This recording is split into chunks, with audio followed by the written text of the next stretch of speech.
అల్లు అర్జున్ అరెస్ట్‌కి సంబంధించి గంటకో ట్విస్టు, రోజుకో న్యూస్ బయటకొస్తుంది. అల్లు అర్జున్ అరెస్ట్‌కి సంబంధించి గత కొంతకాలంగా అంటే ఏదైతే 'పుష్ప' సినిమా రిలీజ్ అయిందో, ఆ రిలీజ్ అయిన దగ్గర నుంచి ఇప్పటి వరకు కూడా రేవంత్ రెడ్డి కామెంట్స్ వరకు సంచలనంగా మారుతూ వచ్చాయి. దానికి అల్లు అర్జున్ కౌంటర్ ఇవ్వటము, అల్లు అర్జున్‌కి కౌంటర్‌గా పోలీసులు ప్రెస్ మీట్లు పెట్టి వాళ్ళు కౌంటర్ ఇవ్వటము, ఈరోజు ఆయన్ని విచారణకు తీసుకెళ్లటము, ఒక స్పెషల్ టీమ్‌తో ఆయన ఇన్వెస్టిగేషన్ చేయటము, ఇవన్నీ కూడా మనం చూస్తూ వస్తున్నాం.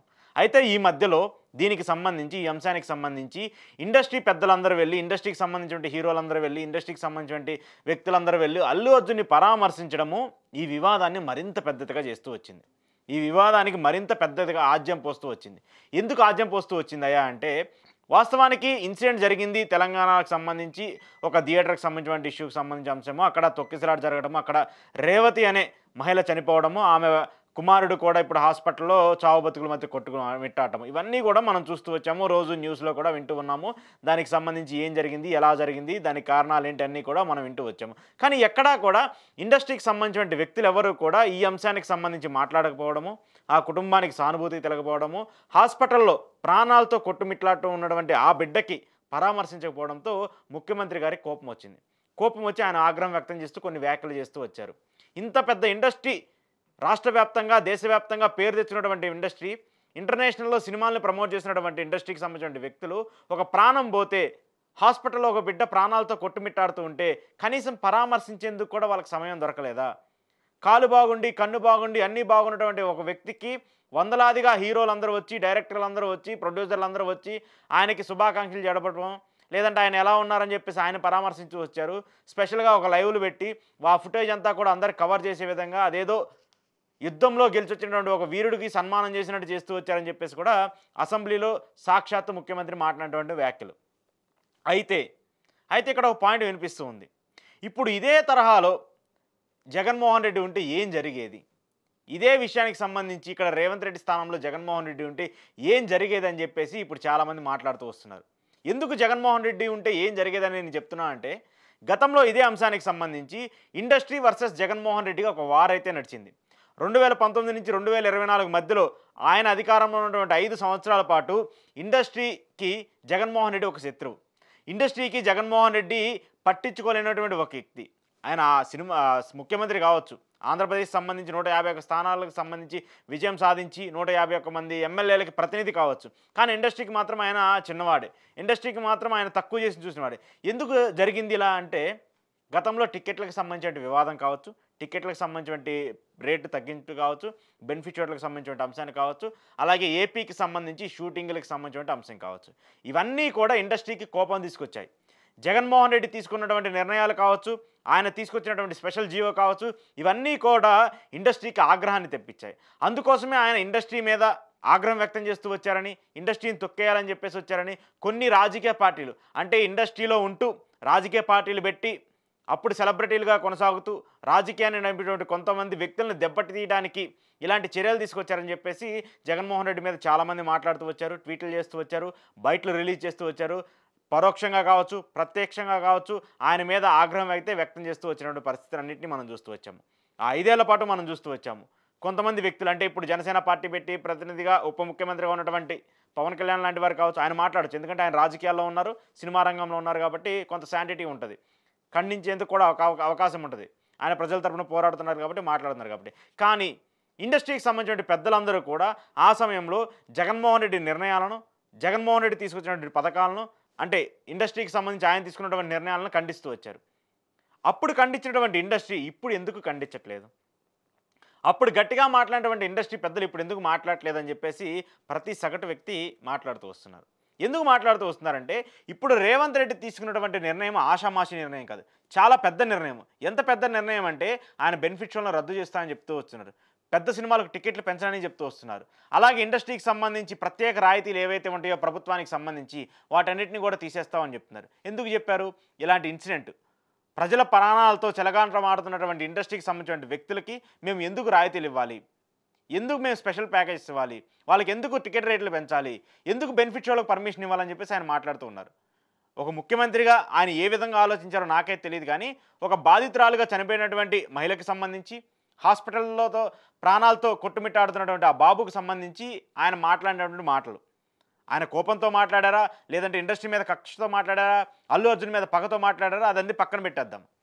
అయితే ఇప్పుడు ఇదే ఇన్సిడెంట్‌కి సంబంధించి కానీ, ఇదే విషయానికి సంబంధించి కానివ్వండి, ఇక్కడ జగన్మోహన్ రెడ్డి ఉంటే ఇండస్ట్రీ పనితీరు ఎలా ఉండేది? ఇండస్ట్రీ మాట్లాడే విధానం ఎలా ఉండేది? మీడియా విధానాలు ఎలా ఉండేవి? మీడియాకి సంబంధించిన ప్రతినిధులు మాట్లాడేటువంటి మాటలు ఎలా ఉండేవి? అది నాకు ఇప్పుడు పెద్ద సస్పెన్స్‌గా కనిపిస్తుంది. Why only Jaganmohan Reddy, why not Revanth Reddy? ఎందుకు రేవంత్ రెడ్డి కాదు? ఎందుకు జగన్మోహన్ రెడ్డి? అనేది ఇప్పుడు చాలామంది మెదడులో తెలుస్తున్నటువంటి ఒక ప్రశ్న. టికెట్ రేట్లు తగ్గించినందుకు, కొత్త జీవో తెచ్చినందుకు, సినిమాలకు సంబంధించి చిన్న సినిమాలు బతకాలి, పెద్ద సినిమాలే కాదు, చిన్న సినిమాలకు సంబంధించినటువంటి వాళ్ళు హీరోలే, వాళ్ళు ప్రొడ్యూసర్లే, వాళ్ళు డైరెక్టర్లే, వాళ్ళకు కూడా ఒక అవకాశం ఇవ్వాలి. ఇండస్ట్రీ అంతా సమానమే, పెద్ద చిన్న అనే తేడా లేదు, అందరినీ సమానంగా చూడాలని చెప్పేసి జగన్మోహన్ రెడ్డి తీసుకొచ్చినప్పుడు అప్పుడు అందరూ కూడా మాట్లాడుతూ వచ్చారు. అప్పుడు అందరూ కూడా ఆగ్రహం వ్యక్తం చేస్తూ వచ్చారు. ఆయన అందరూ వ్యతిరేకించారు. సోషల్ మీడియాలో అయితే ఒక విపరీతమైన ట్రోల్స్ జగన్మోహన్ రెడ్డికి. వాళ్ళందరిని ఎందుకంటే జగన్మోహన్ రెడ్డి ఇండస్ట్రీ మొత్తం ఏకమైంది, జగన్మోహన్ రెడ్డిని తొక్కేయాలి, జగన్మోహన్ రెడ్డిని పక్కన పంపించాలి, అధికారాన్ని దిగించాలి. సరే అది రాజకీయ పరంగా ఏం జరుగుతుందో ఏంటనేది పక్కన పెడితే మాత్రము ఇండస్ట్రీ రాజకీయం కాదు. ఐఎమ్ రిపీటింగ్ అగైన్, ఇండస్ట్రీ అనేది రాజకీయం కాదు. ఇండస్ట్రీ అనేది ఒక సంస్థ. మీరు పనిచేస్తున్నారు, ప్రొడ్యూసర్లు డబ్బులు ఇస్తున్నారు మీకు, ఆ ప్రొడ్యూసర్లు జనాల దగ్గర నుంచి డబ్బులు తీసుకొస్తూ వస్తున్నారు. ఇది కూడా ఒక సంస్థ లాంటిది, ఇది కూడా ఒక కంపెనీ లాంటిది. కానీ దీన్ని రాజకీయాలు ఇంప్లిమెంట్ చేసుకోవడము, రాజకీయాలు తీసుకొచ్చి ఆ పార్టీకి సపోర్ట్గా కొంతమంది, ఈ పార్టీకి సపోర్ట్గా కొంతమంది, అభిమానం ఉంటే ఉండొచ్చు, అది పర్సనలైజ్డ్. కానీ ఇండస్ట్రీకి సంబంధించి కొంతమంది ఒక పార్టీకి వర్గంగా ఉన్నారని చెప్పేసి మాట్లాడటము, దానివల్ల మీరు ఎక్కువ నష్టపోతున్నారు. దానివల్ల ఎక్కువ నష్టం జరుగుతుంది ఎవరికంటే ఇండస్ట్రీకి. ఆ నష్టాన్ని మూటగట్టుకుంటుంది ఎవరంటే కొంతమంది పార్టీలు. అది వైసీపీ కావచ్చు, టీడీపీ కావచ్చు, జనసేన కావచ్చు, ఎవరైనా కావచ్చు. అయితే గతంలో ఇదే అంశానికి సంబంధించి, టికెట్ల అంశానికి సంబంధించి, ప్రభుత్వం తీసుకున్నటువంటి నిర్ణయాలకు సంబంధించి మీడియా కూడా విపరీతంగా చేస్తూ వచ్చింది. 1000 రూపాయలు పెడితే పెడతారు, చూసేవాడు చూస్తాడు, అది మీకేంటి సమస్య, అది ప్రభుత్వానికి ఎలా సమస్య అవుతుందని చెప్పేసి మీడియాలో ఇదే విపరీతంగా ఉదయం నుంచి సాయంత్రం వరకు డిబేట్లు పెట్టి మాట్లాడినటువంటి వ్యక్తులు ఎంతోమంది ఉన్నారు. 1000 రూపాయలు కాదు, 3000 అయినా పెట్టి తీసుకుంటారు. అది వాళ్ళ అభిమాని హీరోకి సంబంధించిన సినిమా. 3000 కాదు, 30,000 అయినా పెట్టి వెళ్ళి చూస్తారు, తప్పేముంది అని మాట్లాడినటువంటి వ్యక్తులు. మరి ఇప్పుడు ఇదే మాటలు తెలంగాణ అసెంబ్లీలో రేవంత్ రెడ్డి గారు మాట్లాడినప్పుడు మరి ఇదే మీడియా ఎందుకు స్పందించట్లేదు? ఇదే మీడియా ఎందుకు డిబేట్ పెట్టట్లేదు? ఇదే మీడియా ఎందుకు ఖండించట్లేదు? ఇప్పుడు రేవతి గారి భర్త, ఆయన 30,000 నెలకి సంపాదించేటువంటి వ్యక్తి, ఎంతో అభిమానంతో వెళ్ళారు, తప్పులేదు. సినిమాకి సంబంధించి అభిమానులు ఉంటారు, ఫస్ట్ షోకి వెళ్తారా, బెనిఫిట్ షోకి వెళ్తారా, అది వేరే విషయం, అది వాళ్ళకి సంబంధించినటువంటి వ్యక్తిగత సంబంధించిన విషయం. కానీ ఆయన మాట్లాడినటువంటి మాటలకు కొంత వ్యాలిడిటీ ఉంది. ఆయన చెప్పిన దానికి కొంత ఉంది. పోలీసులు పర్మిషన్ ఇచ్చారా, అల్లు అర్జున్ పర్మిషన్ తీసుకున్నారా, సంధ్య థియేటర్ వాళ్ళు పర్మిషన్ తీసుకున్నారా అనేది పక్కన పెట్టేసేద్దాం. కానీ ఇక్కడ మెయిన్ పాయింట్ మనం చూడాల్సింది అంటే ఇండస్ట్రీకి సంబంధించిన పనితీరు ఎలా ఉంటుంది, ప్రభుత్వాలు చేసినటువంటి సహకారాలు ఎంత ఉన్నాయి, గత ప్రభుత్వాలు చేసినటువంటి పనితీరులు ఎలా ఉన్నాయి, ఇప్పుడు ప్రభుత్వాలు ఎలా చేస్తున్నాయి, ఇవి కదా మనం చూడాల్సింది. అంటే అప్పుడు ఉన్నప్పుడేమో మీకు నచ్చితేనేమో నచ్చినట్టు, నచ్చకపోతేనేమో మీరు వ్యతిరేకించి మాట్లాడుతున్నారు. కానీ ఇప్పుడు మాత్రము నచ్చినా నచ్చకపోయినా కూడా సైలెంట్గా ఉంటారు.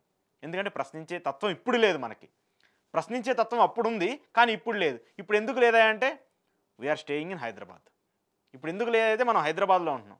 ఇక్కడ రాష్ట్రానికి సంబంధించి మన ప్రాజెక్ట్స్ కావచ్చు, సినిమాలకు సంబంధించి కావచ్చు, స్టూడియోలు కావచ్చు, బిజినెస్లు కావచ్చు, అన్నీ ఇక్కడే ఉన్నాయి, ఇక్కడే చేస్తూ ఉన్నాం. మరి ఇక్కడే ఉండి ఇక్కడే మనం ఇంత స్టేక్ ఇస్తూ, జిఎస్టీలు కడుతూ, పన్నులు కడుతూ, మనం సంపాదించిన దాంట్లో రూపాయో 10 రూపాయో ప్రభుత్వానికి మనం ఇస్తూ ఉన్నప్పుడు ఆ ప్రభుత్వమే మన మీద మీరు చేసింది తప్పు, మీకు ఈ రాయితీలన్నీ ఇవ్వము, బెనిఫిట్ షోలకు ఇవ్వము, పర్మిషన్స్ ఇవ్వము, సినిమా రేట్లు పెంచడం పర్మిషన్ ఇవ్వమని చెప్పేసి ఇంకా సైలెంట్ ఉన్నారే. మరి ఎటువంటి కాంట్రిబ్యూషన్ లేకుండా మరి ఏపీ ప్రభుత్వం ఆ రోజు టికెట్ల రేట్లకు సంబంధించి ఒక స్పెషల్ జీవోని తీసుకొచ్చి మీరు 100 కోట్లు పెట్టి సినిమా తీయండి, దాంట్లో 20% ఆంధ్రప్రదేశ్లో షూటింగ్ చేయండి. ఎందుకు షూటింగ్ చేయమన్నారు? ఆంధ్రప్రదేశ్లో మీకు 60 to 70% స్టేక్ వస్తుంది సినిమాలకు సంబంధించి. మీరు 1000 కోట్ల కలెక్షన్స్ ఏవైతే చూపిస్తూ వస్తున్నారో ఆ 1000 కోట్లకు సంబంధించి కొన్ని 100 కోట్లు ఏపీ నుంచి కాంట్రిబ్యూషన్ జరుగుతుంది. అంత కాంట్రిబ్యూషన్ జరుగుతున్నప్పుడు మీరు ఏపీని కూడా అభివృద్ధి చేయండి, సినిమా పరంగా, ఇండస్ట్రీ పరంగా ఏపీని కూడా అభివృద్ధి చేయమని చెప్పేసి అడిగారు. అది తప్పేం కాదు కదా. ఆ తర్వాత సినిమాకి సంబంధించిన చాలామంది సెలబ్రిటీలు అందరూ వెళ్ళారు, జగన్మోహన్ రెడ్డిని కలిశారు. సో ఆయనకు ఉన్నటువంటి ప్రాబ్లమ్స్ ఏంటో, ఆయనకు ఉన్నటువంటి ఫ్లాస్ ఏంటో అన్నీ చెప్పారు. ప్రభుత్వానికి సంబంధించి మేము ఈ నిర్ణయాలు తీసుకుంటూ ఉన్నాము, మాకు చిన్న సినిమా అయినా పెద్ద సినిమా అయినా ఒకటే, కానీ మీరు ఇండస్ట్రీని పెద్ద చేయాలనుకున్నప్పుడు, తెలుగు సినిమా స్థాయిని పెంచాలనుకున్నప్పుడు మా సైడ్ నుంచి కూడా కొంత సహాయ సహకారాలు ఉంటాయని చెప్తూ వచ్చారు. దానికి సంబంధించి RRR సినిమాకి కూడా ఆయన టికెట్ రేట్లు పెంచుకోవడానికి పర్మిషన్ ఇచ్చారు. ఇదే పుష్ప సినిమాకి సంబంధించి కూడా ఆయన టికెట్ రేట్లు పెంచుకోవడానికి పర్మిషన్స్ ఇచ్చారు. ఇదే పెద్ద సినిమాలకు సంబంధించి మహేష్ బాబు సినిమాలకు కావచ్చు, అల్లు అర్జున్ సినిమాలకు కావచ్చు, చాలా పెద్ద పెద్ద హీరోలకు సంబంధించిన సినిమాలన్నింటికి కూడా ఆయన టికెట్ రేట్లకు పెంచుకోవడానికి పర్మిషన్ ఇచ్చారు. మీరు ఏదైతే 1000 కోట్లు 2000 కోట్లు సంపాదించింది ఈ సినిమా, పుష్ప సినిమా 1500 కోట్లు సంపాదించింది, త్రిబుల్ ఆర్ సినిమా 1000 కోట్లు సంపాదించింది, ఆ నెంబరింగ్ ఏదైతే ఉందో ఆ నెంబరింగ్లో కూడా ఏపీ కాంట్రిబ్యూషన్ చాలా ఉంది. మెజార్టీ కాంట్రిబ్యూషన్ ఏపీ నుంచే ఉంది. మరి అప్పుడు ఎందుకు మాట్లాడినటువంటి ఇండస్ట్రీ పెద్దలు, ఇప్పుడు ఎందుకు మాట్లాడిన ఇండస్ట్రీ పెద్దలు, ఆ సమయంలో ఖండించినటువంటి ఇండస్ట్రీ పెద్దలు ఇప్పుడు ఎందుకు ఖండించట్లేదు అనేది ఇక్కడ పాయింట్. ఇక్కడ ప్రతి వ్యక్తి మాట్లాడుతున్నారు. ఎందుకు జగన్మోహన్ రెడ్డి ఉన్నప్పుడు మాత్రమే ఇండస్ట్రీ ఇంత వైలెంట్గా, ఇంత వైబ్రెంట్గా, ఇంత సీరియస్గా ఎలిగేషన్స్ చేసి, ఇంత సీరియస్గా మాట్లాడి, ఇంత సీరియస్గా క్వశ్చన్ చేసినటువంటి ఇండస్ట్రీ ఇప్పుడు ఎందుకు మాట్లాడలేదని చెప్పేసి చాలామంది వైసీపీకి సంబంధించిన వాళ్ళు కావచ్చు, సినిమాని అభిమానించే వాళ్ళు కావచ్చు మాట్లాడుతూ వస్తున్నటువంటి మాట. 1200 1300 థియేటర్లు ఉన్నాయి ఆంధ్రప్రదేశ్లో. టు కంపేర్ విత్ తెలంగాణ, ఆంధ్రప్రదేశ్లో ఎక్కువ థియేటర్లు ఉన్నాయి, ఎక్కువ సినిమాలు రిలీజ్ అవుతాయి, ఎక్కువ రోజులు ఆడతాయి, ఎక్కువగా రెవెన్యూ వస్తుంది ప్రభుత్వానికి. అది జిఎస్టీ పరిహారంగా మీరు పన్ను విధంగా ఎంత చెల్లిస్తారో అది ప్రతి రాష్ట్రంలో చెల్లించేది, అది అడిషనల్గా ఏం జరగట్లేదు. కానీ మనకు మినహాయింపులు ఇస్తున్నారు కదా ఆ రాష్ట్రానికి సంబంధించి కూడా, ఆ రాష్ట్రానికి సంబంధించి కూడా కొన్ని పరిమితులు అయితే జరుగుతున్నాయి కదా, అది కూడా ఆలోచించలేదా ఇండస్ట్రీ పెద్దలు అనేది ఇప్పుడు ప్రతి ఒక్కరు ఆలోచిస్తున్నటువంటి మాట.